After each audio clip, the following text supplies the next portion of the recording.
வணக்கம். இதில் பார்த்திங்க அப்படின்னா, அந்த இடைக்காட்டு சித்தருடைய சாங்ஸ் தான் நம்ம பார்த்துட்ருக்கோம். அதில் வந்துட்டு காலா காலம் கடந்திடும் ஜோதி, சரிங்களா?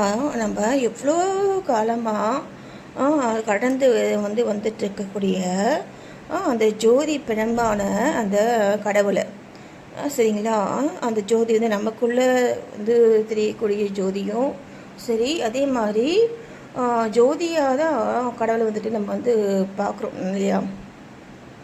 நம்ம வீட்டில் கூட சரி, நம்ம வீட்டில் தேர்த்தக்கூடிய தீப ஜோதிக்கு இல்லையா, அதுதான் கடவுள், சரிங்களா? அதே மாதிரி இப்போ காலம் கடந்திடும் ஜோதியை, கற்பனையை கடந்த அற்புதத்தை, சரிங்களா? அப்போ கற்பனைக்கு அந்த ஒரு அது இப்படி தான் இருக்கும் அப்படின்ட்டு சொல்ல முடியாத அளவுக்கு அது பார்த்திங்கன்னா ஒரு அற்புதங்கள் கொண்டது தான் அந்த இறைத்தன்மைங்கிறது இல்லையா? அப்போது கற்பனை கடந்த அற்புதத்தை நூலாட் பெரியவர் சொன்ன நுண்பொருளை, சரிங்களா? அப்போது நூலாட் பெரியவர், சரி. அப்போ நூலாட் அப்படின்னா அந்த நூல்களெல்லாம் கற்று உணர்ந்த, சரிங்களா? அதான் நூலாட்.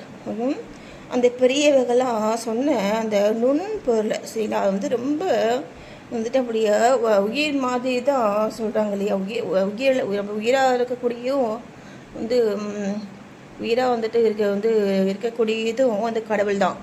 நம்முடைய அந்த உயிரை அதனுடைய ஷேப் சொல்ல என்னென்னு சொல்கிறாங்கன்னா, ஒரு பசுவினுடைய அந்த பாலில் இருக்கக்கூடிய அந்த முடி இருக்கு இல்லையா, அந்த முடியை 100,000 கூறு போட்டோம்னா அது எவ்வளோ ஒரு ஒரு நுண்ணிய அளவாக இருக்குது. அந்த அளவுக்கு ஒரு நுண்ணிய பொருள் தான் நம்முடைய உயிருங்கிறது, சரிங்களா? அந்த உயிர் தான் அப்படி நம்ம உடம்பு முழுக்க இப்போ பரவி விரவி இருக்குது, சரிங்களா? இது திரும்பல அவருடைய அதில் சொல்லியிருக்காரு. இப்போ பார்த்தீங்கன்னா, இப்போ நூலார் பெரியவர் சொன்ன நுண்பொருளை, சரிங்களா? நோக்கத்தில் காண்பது கோணாரே. நூலா பெரியவர் சொன்ன நுண்பொருள் அப்படிங்கிறது கடவுளாகவும் நம்ம சொல்லலாம். நம்ம உடம்புல இருக்கக்கூடிய அந்த ஜீவனான கடவுளையும் நம்ம சொல்லலாம், ஓகேங்களா? அப்போ அதே மாதிரி நோக்கத்தில் காண்பது கோணாதே அப்படின்னா, நம்ம அதை நோக்கி நம்முடைய நோக்கமே அதை காண்பதாக தான் இருக்கணும் அப்படின்ட்டு சொல்கிறாங்க. அப்போது நோக்கத்தில் காண்பது கோணாரே. அப்புறம் பார்த்திங்கன்னா, சொல்லரும் சலக நிற்கலம் ஆனதை சொல்லினால் சொல்லாமல் கோணாரே, சரியா? சொல்லரும் சொல்கிறதுக்கெல்லாம் அறிய அந்த சகல நிற்கலமானதுன்னா எல்லா உலகத்துக்கும் ஒரு நிறைவாக அந்த இருக்கக்கூடிய அந்த அந்த அந்த ஒரு ஒரு பொருளை நம்ம சொல்லினால் சொல்லாமல், புரியுது? நம்ம அதை சொல்ல வார்த்தையினால் நம்ம சொல்ல முடியாததை என்ன, அதை பார்த்திங்கன்னா அள்ளும் பகலும் அசத்தில் இருந்திடில் அந்த கிட்டுமோ போனாரே அப்படிங்கிறாரு. அப்போது நம்ம அந்த அள்ளும் பகலும் நம்ம அசத்தில் இருந்தில் அப்படின்னா, நம்ம எந்நேரமும் நம்ம அப்புறம் பண்ணிக்கலாம் அந்த தியானம் சரி, இந்த சாமி கும்பிட்ற விஷயங்கள், இந்த ஆன்மீக விஷயங்களை நம்ம தள்ளி போட்டுகிட்டே இருக்கோம் இல்லையா? அதை தான் அவர் கேட்குறாரு.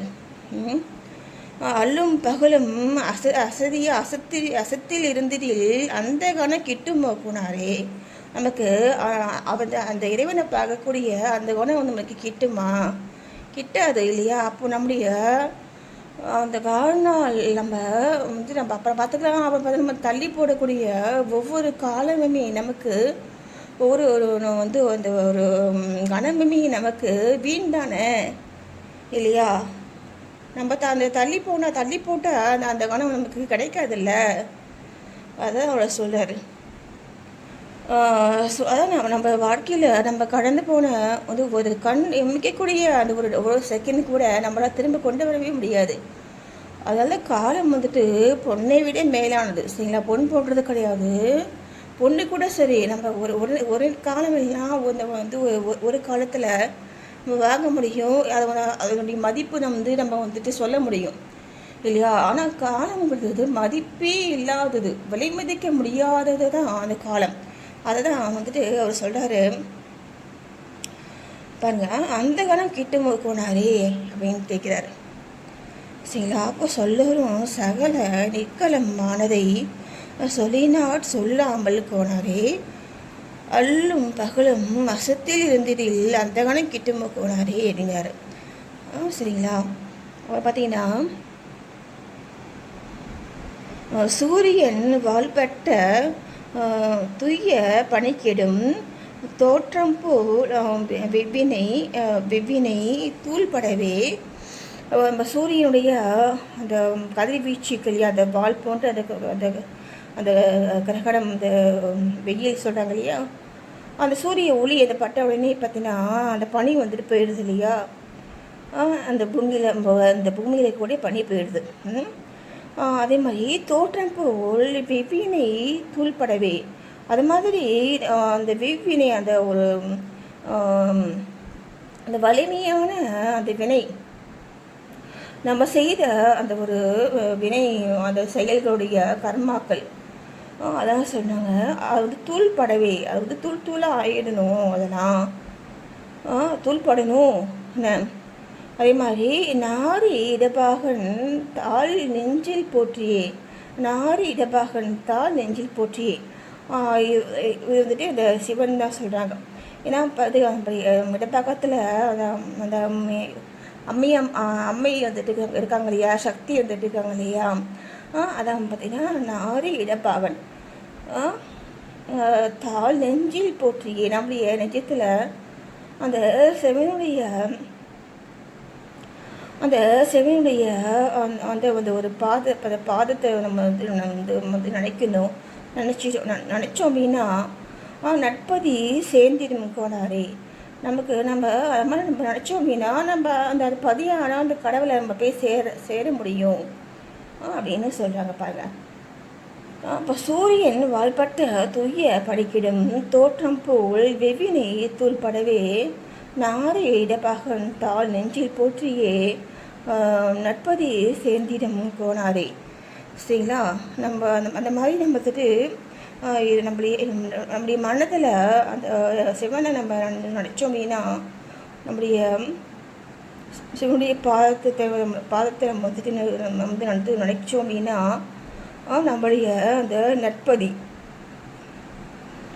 அந்த பதிங்கிறத கடவுள். சரிங்களா? அந்த பதியை நம்ம போய் சேர்ந்துடலாம் அப்படின்னு சொல்கிறாரு. அப்புறம் பாருங்கள், மும்மலம் நீக்கிட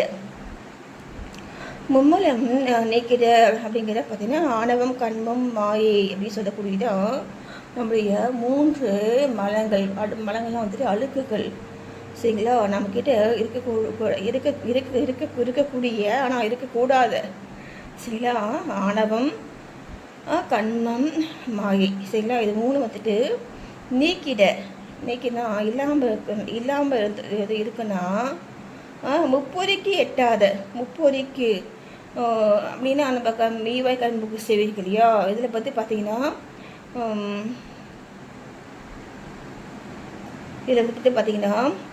முப்பொறிக்கு எட்டாத, இந்த 5 பொறியில் 3 பொறிக்கு எட்டாது, என்ன எட்டாத அந்த முப்பார்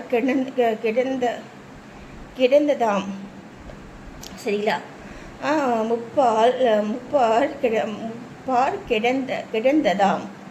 அதாவது ஒரு பாரில் ஒரு என்ன சொல்ற, ஒரு பழமையான ஒரு ஒரு பார் சொல்லுவாங்க இல்லையா. பார் அப்படின்னா பார்த்தீங்கன்னா ஒரு பழமையானது, அதே மாதிரி ஒரு வீணானது அப்படின்னு சொல்லுவாங்க.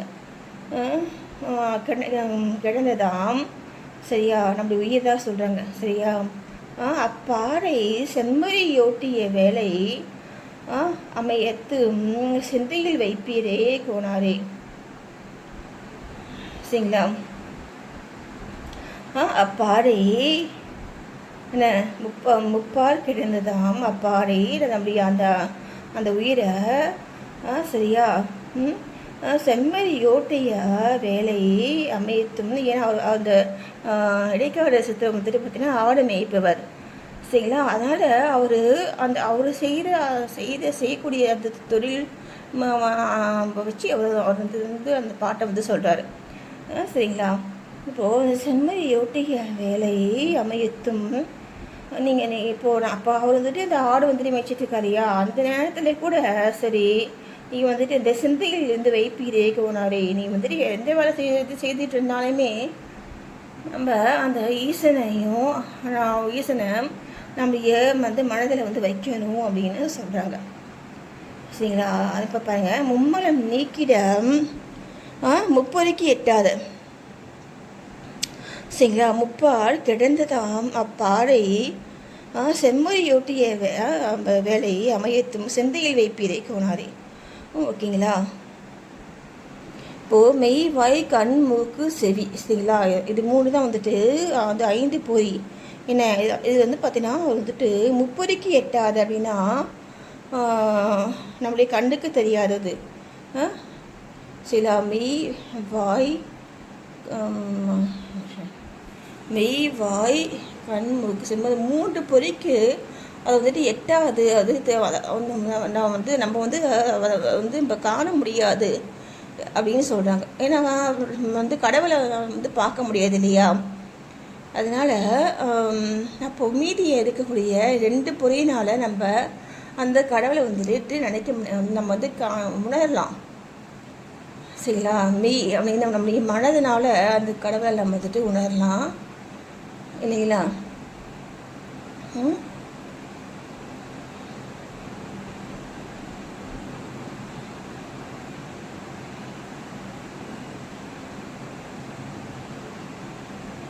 அதே மாதிரி நம்ம மூக்குனாலேயே நம்ம வந்துட்டு அந்த அந்த வாசனை தெய்வத்தன்மையுடைய அந்த ஒரு வாசனையை நம்ம வந்துட்டு உணரலாம். சரிங்களா? அதுதான் வந்து பார்த்திங்கன்னா அந்த அப்போ வந்து பார்த்திங்கன்னா அந்த முப்பொறிக்கு மட்டும்தான் வந்துட்டு அந்த முப்பொறியினால் அதை வந்து அறிய முடியாது. ஆனால் மீதி இருக்கக்கூடிய அந்த 2 பொறியினால் நம்ம வந்து கடவுளை நம்ம வந்துட்டு உணரலாம். சரிங்களா? புரியுதுங்க உங்களுக்கு? இப்போ அந்த வாசனையை நமக்கு தெரியும். அதே மாதிரி நம்முடைய அந்த உடம்புக்கு அந்த உடம்புக்கு நம்முடைய மனம் அந்த மனதினாலேயே நம்ம வந்து அந்த கடவுளை நம்ம உணரலாம். ஓகேங்களா? அதான் பார்த்தீங்கன்னா ஆனால் மற்ற 3 நாள் அந்த கடவுளை நம்ம வந்துட்டு இப்போ வந்து நம்ம வந்துட்டு உணர்றது வந்து இல்லை பார்க்குறதோ இல்லை தெரிஞ்சுக்கிறதோ முடியாத காரியம். அப்போ பாருங்கள் எவ்வளோ வந்துட்டு ஒரு ஆழமாக அவர் வந்துட்டு சொல்லி பாருங்க அந்த சித்தர். அப்போ பாருங்கள் பஞ்ச விதமாய் சஞ்சலம் பறக்க பஞ்ச விதமாய் சஞ்சலம் பறக்க நம்ம அந்த பஞ்சாக போயிடுது சொல்கிறாங்க இல்லையா? அந்த மாதிரி நம்முடைய அந்த ஒரு மன சஞ்சலங்கள்னால் சஞ்சலம்னா அந்த தடுமாற்றங்கள் இல்லையா? இதெல்லாம் வந்துட்டு போக பட்டு நின்றதை பற்றி அன்பாய் நம்ம அந்த பற்று வந்துட்டு இல்லாமல் நம்ம வந்துட்டு இருக்கிறோம் இல்லையா? நிற்கிறத பற்றி அன்பாய் பற்றற்று நின்றதை பற்றி அன்பாய். சரியா? இப்போது பஞ்ச விதமாய் சஞ்சலம் பறக்க பட்டுட்டு நின்றதை பற்றி நான் வந்து பட்டு இல்லாமல் தான் நான் வந்துட்டு நிற்கிறேன் அப்படிங்கிறத மட்டும் நம்ம பற்றிக்கணும். சரிங்களா? அன்பாய் நெஞ்சத்து இருத்தி இரவு பகலமே நம்ம மனதுக்குள்ளே நம்ம இருத்தி இரவும் பகலும் நேசித்து கொள்வியே கோனாரே. சரிங்களா? நம்ம வந்துட்டு அந்த கடவுளை நம்ம வந்துட்டு நேசிக்கணும். நம்ம வந்து நேசிச்சுக்கோங்க அப்படின்னு சொல்கிறார் பாருங்க.